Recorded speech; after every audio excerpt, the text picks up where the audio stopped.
Hello and welcome back here at the Delphi Economic Forum. We have Pascal Lamy with us, I think. Hi, Pascal Lamy, how are you? So, Pascal Lamy, you were the General Director of the World Trade Organization and the European Commissioner of Trade. Now, to be fair, Noah, you are the chair of Paris Peace Forum and the coordinator of Jacques Delors Institute, the network in Paris, Berlin, and Brussels. So, welcome to this phygital Delphi Economic Forum. Pascal Lamy, we want to focus on your trade analysis in this particular times and challenge here. What will trade look like in a post-pandemic world? Maybe we should say that will pandemic be a turning point for the international trade? We will talk a bit later about this patent issue. Well, I mean, obviously, trade has taken a big hit with the pandemic because of its impact on economies, and this will recover as economies will recover in many places of this planet, although unfortunately not everywhere. Whether this pandemic is a turning point for the world economy, for globalization, for world trade, I don't think so. I think this shape of globalization will not fundamentally change. The world will continue to integrate trade-wise, tech-wise, culture-wise, although in a different way than previously. The main difference being a repricing of risk.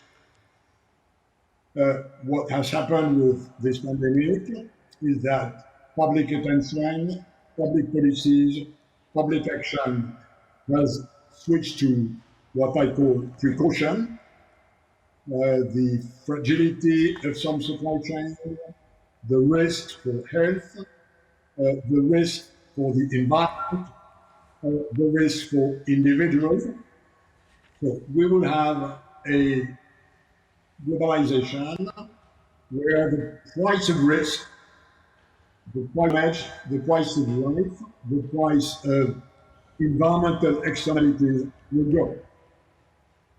So like any big change in relative prices, as it would be with oil or with the Chinese minimum wage, it will be a different globalization, although still a process which I believe will keep integrating our economies trade-wise. But could this specific crisis could lead to maybe a long-term border closures? To your opinion, maybe questioning of the free trade and these free movement treaties. What do you think about that? I believe that the equation will change in a way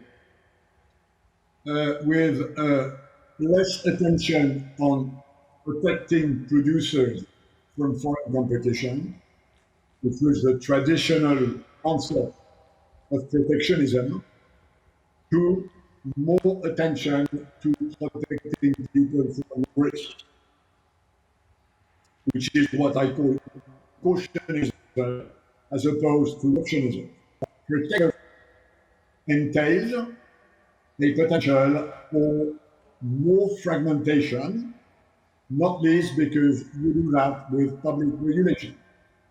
If it's about population, about health, or food safety, or safety of lighters, or maximum pesticide residues in flowers, or impact of production systems on the environment, this will be, in a first phase, done differently by different countries, hence creating regulatory discrepancies which may become an obstacle to trade. So obstacle to trade will be less about classical protection like tariffs or subsidies, and more with what trade economists call non-tariff barriers, whose purpose is very different. So there is a risk of more obstacle to trade stemming from the rise of precaution. And this, of course, is a big challenge for global trade governance, including the World Trade Organization. So that's why you think we're heading towards a global deglobalization, as I could say, an international deglobalization. Is that what you think? Do you think that maybe we should see this kind of phenomenon we saw? I was talking about the pattern, but we saw lots of reborn of nationalism, a vaccine nationalism. You're absolutely correct. Short term, we have this vaccine nationalism, although very different from country to country. The US is hoarding vaccines. The UK is hoarding vaccines. The European Union is exporting roughly 50% of the vaccines it produces on its soil. So it's not everywhere. But we have seen at the beginning of the pandemic, including within the European Union, reactions of border closures. I think this will disappear.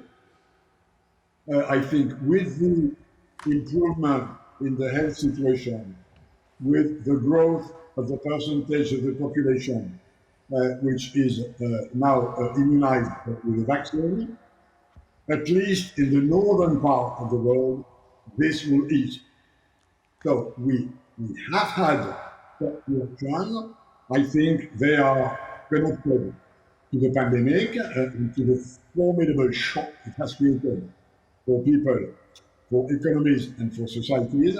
But I don't think that this is a long-term phenomenon, although precautionary borders will probably be higher than they used to be before the pandemic.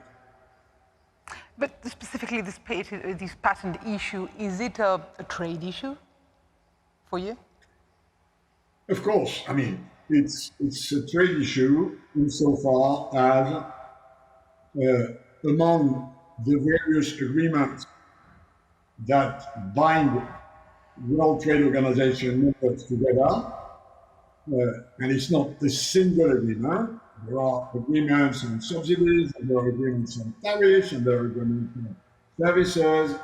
There is one about intellectual property that discloses that intellectual property is protected, but for in some specific circumstances. And as you know, there's an ongoing debate to see whether the existing possibilities to waive intellectual property protection for medicines which already exist in the World Trade Organization intellectual property agreement should or could be either used or expanded. This is a very complex question, and as always in these issues of regulation, the devil is in the detail.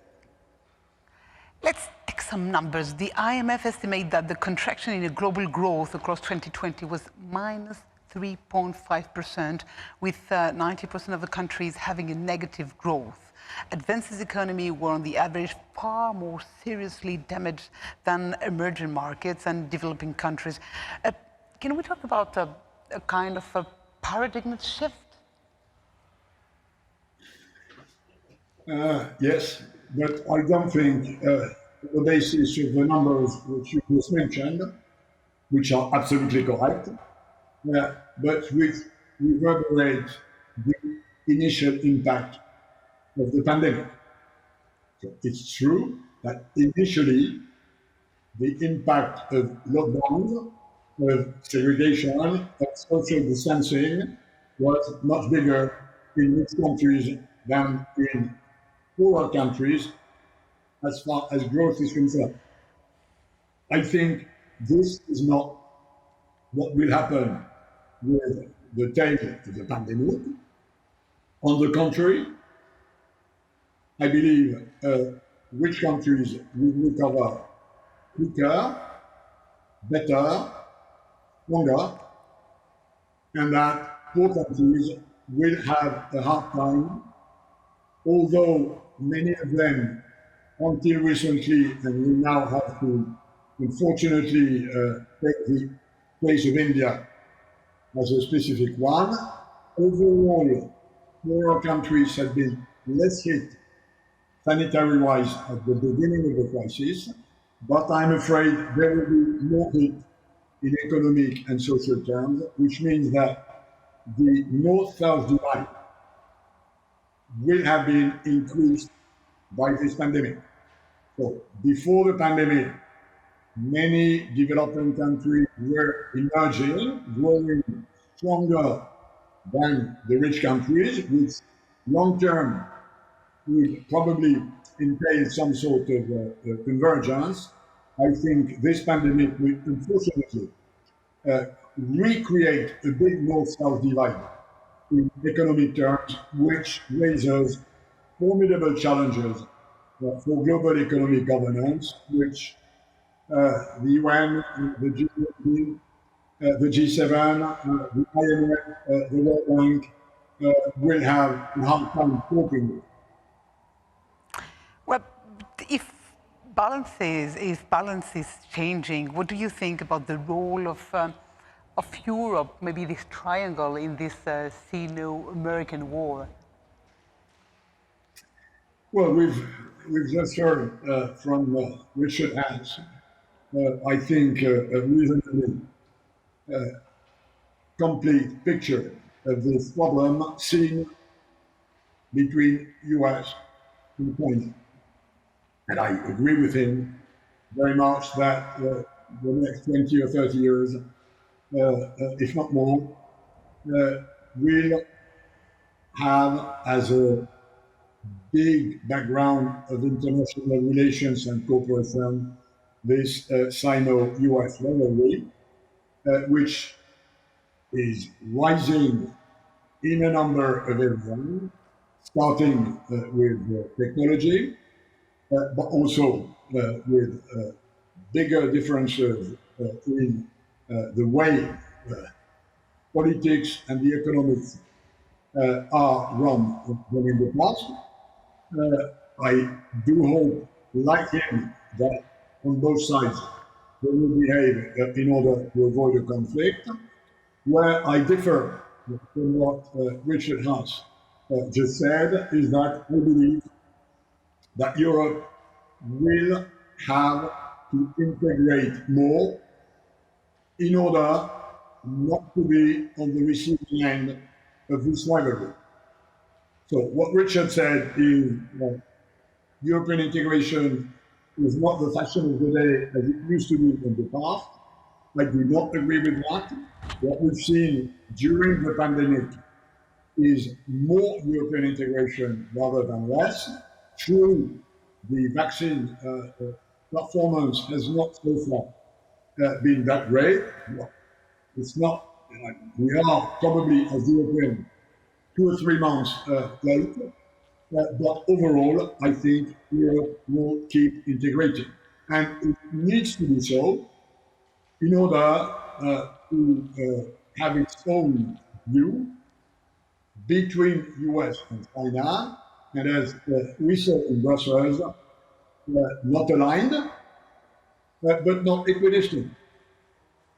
Like others, we need to have with EU and with the US a relationship where we are partners on some issues, we are competitors on other issues, and we are either friends or adversaries on other issues. If I take the example of Europe, we obviously have to partner with China on environment. We obviously do not have neither the view nor the capacity to totally decouple the European economy from the Chinese economy. on issues like human rights, what's happening in Xinjiang, what's happening in Hong Kong, what could happen in Taiwan. We obviously have a stance which is nearer to the Americans than to the Chinese. So it's somewhere between US and China, not in the middle, and the issue is whether Europe builds its own capacity of a larger autonomy than the past, which is the whole concept of European strategic autonomy, which I think, contrary to what Richard has said, I think is something which is now in motion. Yes, you said that Europe is not in the middle, but can Europe play this role? Does Europe want to play a role, a triangle in this war? Because maybe Europe has the tools, but can she? No, that's an extremely it's a fundamental question for Europe, and I think you put it rightly. Do the Europeans want it? And if so, do they have the capacity to do it? Now, on the first question, frankly speaking, for the moment, it depends. Bigger countries like Germany, like France, now have the view that Europe should increase its weight geopolitically and not just geoeconomically. Smaller countries who are more accustomed to a very flexible international navigation may not share this ambition. I believe that what we've seen in the US with Trump, what we see in China with Xi Jinping, what we see in Turkey with Erdogan, what we see in Moscow with Putin, will lead to more Europeans believing they need to get stronger together. So I think this willingness to have a higher weight, a higher clout in the international system will grow. Then, if that is correct, does Europe have the potential to do it? In economic terms, the answer is yes. It still is roughly 20% of the world economy, and this will not change rapidly. Technologically, there are bright sides and darker sides.